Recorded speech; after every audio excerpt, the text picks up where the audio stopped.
कैसे हैं आप सब। आशा करती हूँ कि ठीक होंगे।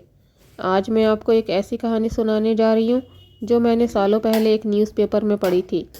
अब सच कहूँ तो मुझे खुद नहीं पता कि ये पूरी तरह सच है या नहीं, लेकिन उस अखबार में लिखा था कि ये सच्ची घटना पर आधारित है। तो सोचो, क्यों ना आज वही कहानी आप लोगों को भी सुना दूँ।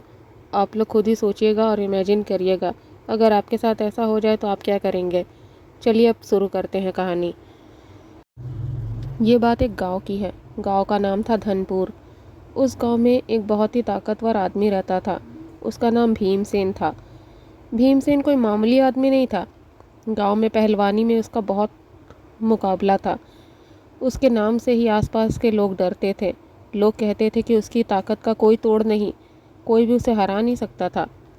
वो जिस गांव में रहता था उसी गांव में पुराना घर भी था, और भीमसेन को वो घर पसंद आ गया था। उसने वहाँ रहने का मन बना लिया। पर गांव के लोग कहते थे कि वो घर मत खरीदो, मत जाओ उसके पास भी, क्योंकि उस घर में एक लड़की मरी थी और गांव वालों का मानना था कि उसकी आत्मा आज भी उस घर में भटकती है।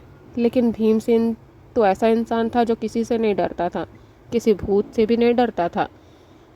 जब उसे किसी ने वो घर ना खरीदने को कहा तो वो सबको हंसते हुए बोल रहा था, अरे तुम लोग ना बहुत डरपोक हो, तुम लोग भी करो भूत प्रेत पर भरोसा। भूत प्रेत कुछ नहीं होते, और अगर भूत मेरे सामने आ भी जाए ना तो उल्टे वही डर कर भाग जाएगा मुझसे। अब आप लोग खुद ही सोचिए दोस्तों, इतना ताकतवर इंसान जिसे कोई हरा नहीं सकता, जो किसी से नहीं डरता, वो अगर भूतों को चुनौती दे दे तो क्या होगा। भीमसेन उस घर में रहने चला जाता है। घर तो दिखने में ठीक ठाक था। 2 कमरे थे, एक छोटा सा हॉल था, एक किचन था, बाहर बड़ा सा बरामदा था और चारों तरफ पेड़ पौधे थे। लेकिन उस घर के आसपास एक भी घर मौजूद नहीं था, क्योंकि गांव वाले कहते थे कि उस घर में जो लड़की मरी थी उसकी आत्मा आज भी भटकती है और रात में रोने की आवाज़ आती है। इसलिए डर के मारे किसी ने आसपास घर ही नहीं बनवाया था। पर भीमसेन को वैसे ही शांति पसंद थी, इसलिए वो उसी घर में रहने के लिए चला गया। गांव वालों ने उससे कहा भी कि कम से कम एक पंडित को बुलवाकर पूजा तो करवा लो, लेकिन भीमसेन ने कहा कि उसे कोई पूजा पाठ की ज़रूरत नहीं है, उसकी ताकत ही सबसे बड़ी पूजा है। कोई भी आत्मा क्या, इंसान भी नहीं टिक सकता उसके सामने। वो बिना पूजा किए ही उस घर में रहने लग गया।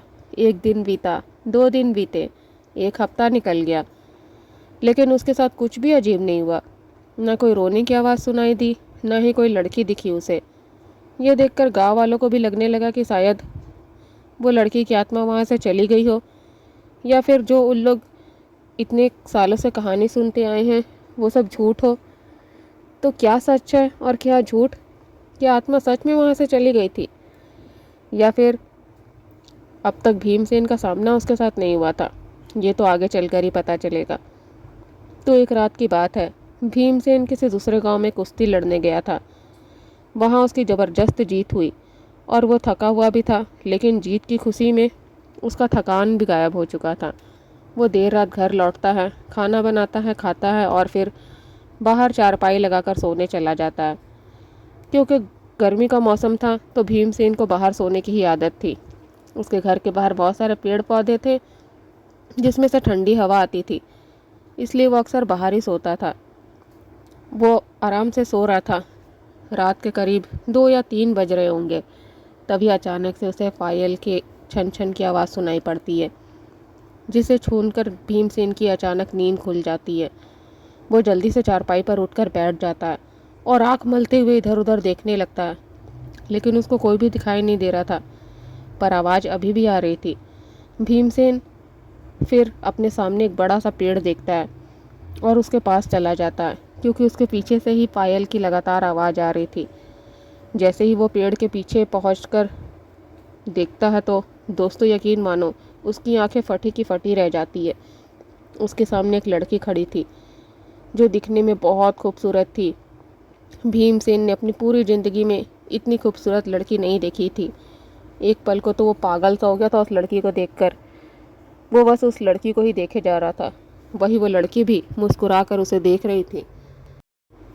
एक अनजान लड़की को देखने के बाद भी भीमसेन को डर नहीं लगता। उल्टा वो उससे पूछता है कि तुम कौन हो और इतनी रात को यहाँ क्या कर रही हो। वो लड़की मुस्कुराकर जवाब देती है, मैं तो यहीं रहती हूँ, यही मेरा घर है। भीमसेन ये सुनकर थोड़ा चौंकते हुए बोलता है, क्या यहाँ रहती हो? लेकिन मैंने तो तुम्हें आज से पहले यहाँ कहीं नहीं देखा। लड़की शांति से जवाब देती है, क्योंकि तुम अब तक मुझसे मिले नहीं हो ना, इसीलिए। और ये घर जहाँ तुम रह रहे हो ना, वो मेरा घर है। भीमसेन को उसकी ये बात सुनकर समझ आ जाता है कि ये लड़की कोई आम इंसान नहीं बल्कि आत्मा है।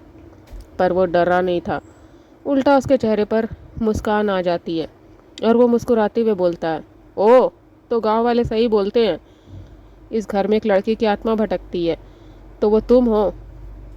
लेकिन तुम तो बहुत खूबसूरत हो। भीमसेन की ये बात सुनकर वो लड़की हंसते हुए बोलती है, चलो कोई तो है जो मुझसे डरता नहीं है, वरना इस गांव के लोग तो मुझे देखकर कांपने लगते हैं। वैसे मैंने आज तक किसी को नुकसान नहीं पहुंचाया है और तुम्हें भी नहीं पहुंचाऊंगी।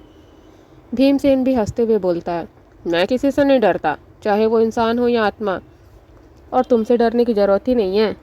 वो लड़की फिर उसके करीब आकर उसका हाथ पकड़कर बोलती है, मैं भी तुम्हें डराना नहीं चाहती भीमसेन, मैं तो बस तुमसे दोस्ती करना चाहती हूँ।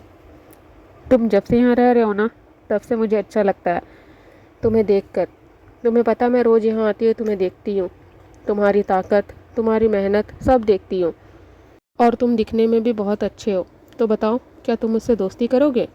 भीमसेन उस लड़की की बात सुनकर हंसते हुए बोलता है, अरे हाँ बिल्कुल, मेरी भी आज तक कोई लड़की दोस्त नहीं बनी है, और तुम तो ऊपर से इतनी खूबसूरत हो, फिर चाहे आत्मा ही क्यों ना हो, दोस्ती करने में क्या बुराई है। मुझे तो लगता है कि दोस्ती कर ही लेना चाहिए, इसमें कोई नुकसान नहीं होगा। उसकी बात सुनकर वो लड़की मुस्कुरा देती है। उसकी मुस्कान में एक अजीब सी शांति थी, जैसे बरसों से किसी ने उसके साथ इतना सुकून वाला बात नहीं किया हो। उसके बाद हर रोज़ वो लड़की आती, दोनों घंटों बातें करते। भीमसेन को तो अब उसकी आदत पड़ गई थी।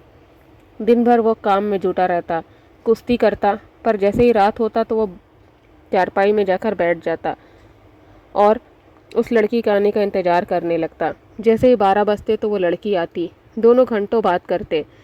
भीमसेन को तो अब ऐसा लगने लगा था कि उस लड़की के सिवा उसकी ज़िंदगी में कोई नहीं है। वो भूल ही गया था कि वो लड़की एक आत्मा है। वो तो उसे अपनी सच्ची दोस्त मानने लगा था। और वो लड़की भी हर बार यही कहती कि भीमसेन, मैं कभी तुम्हें छोड़कर नहीं जाऊंगी, हमेशा तुम्हारे पास ही रहूंगी। एक रात की बात है, भीमसेन उस लड़की से बात कर रहा था। वो उससे पूछता है कि तुम कैसे मरी? तो वो लड़की उसको अपने बारे में बताने लगती है कि वो इसी गांव के एक लड़के से प्यार करती थी, पर गांव वालों को उसका मिलना पसंद नहीं आया। वो लड़का गांव के सरपंच का बेटा था, इसलिए उस लड़के को तो कुछ नहीं हुआ, पर गांव वालों ने उसे मार दिया। और उसी गम में उसके माता पिता ने भी गांव छोड़ दिया और हमेशा के लिए चले गए।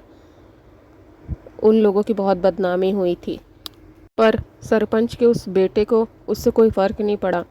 वो तो सिर्फ उसके साथ टाइम पास कर रहा था। वो लड़की ही उससे सच्चा प्यार करती थी। उसके बाद गांव वालों ने उसे मारकर उसी घर में दफना दिया और उसकी आत्मा आज भी उसके ही घर में भटकती है। भीमसेन को ये सब सुनकर बहुत दुख पहुंचता है। वो फिर उससे बोलता है, तुम बताओ, तुम्हें मुक्ति कैसे मिलेगी? मैं तुम्हें मुक्त करवाऊंगा। वो लड़की हैरानी से बोलती है, अगर तुमने मेरी आत्मा को मुक्त करवा दिया तो मैं हमेशा के लिए तुम्हें छोड़कर चली जाऊंगी। भीमसेन मुस्कुराकर बोलता है, मैंने तुम्हें अपना दोस्त माना है, इसलिए मैं तुम्हें मुक्ति दिलवाऊंगा। बताओ, कैसे तुम्हारी आत्मा को मुक्ति मिलेगी? वो लड़की फिर बोलती है, जिस कमरे में तुम रहते हो और जहाँ तुम्हारा बिस्तर है, उसी ज़मीन के नीचे मेरा शरीर दफनाया गया था। अगर तुम पूरे रीति रिवाज के साथ मेरा अंतिम संस्कार करवा दो तो मेरी आत्मा को मुक्ति मिल जाएगी। मैं इस लोक को छोड़कर दूसरे लोक में चली जाऊंगी। भीमसेन ने भी अपना मन बना लिया था कि वो उसकी आत्मा को मुक्त करवा कर ही रहेगा। अगले दिन सुबह वो गांव वालों को इकट्ठा करता है और सबको ये बात बताता है। गांव वाले भी इसकी बात समझते हैं और सभी फिर भीमसेन के घर जाते हैं। उस आत्मा ने जैसा बताया था वैसे ही सभी बेड के नीचे ज़मीन में खोदते हैं तो वहाँ उसको उस लड़की का शरीर मिल जाता है, जो अब हड्डी का ढांचा बन चुका था। फिर सभी उसे निकालते हैं, उसका अंतिम संस्कार करवाया जाता है और गांव के मंदिर में उसकी मुक्ति की पूजा भी करवाई जाती है। भीमसेन भी के साथ शामिल था और सभी गांव वाले उस लड़की की आत्मा से माफ़ी भी मांगते हैं और भगवान से प्रार्थना करते हैं कि उस लड़की की आत्मा को मुक्ति मिल जाए और वो इस पृथ्वी लोक को छोड़कर दूसरे लोक में चली जाए। अंत में सब कुछ सही हो जाता है। वो रात आखिरी बार भीमसेन उस लड़की को देखता है। वो मुस्कुराते हुए उसको बोलती है, धन्यवाद भीमसेन, तुमने मुझे वो शांति दी जिसकी मैं सालों से तलाश कर रही थी। अब मैं मुक्त हो चुकी हूँ, लेकिन हमारा दोस्ती का रिश्ता हमेशा रहेगा। जब भी तुम्हें लगे कि कोई तुम्हारे साथ है तो समझ लेना कि मैं तुम्हारे करीब हूँ।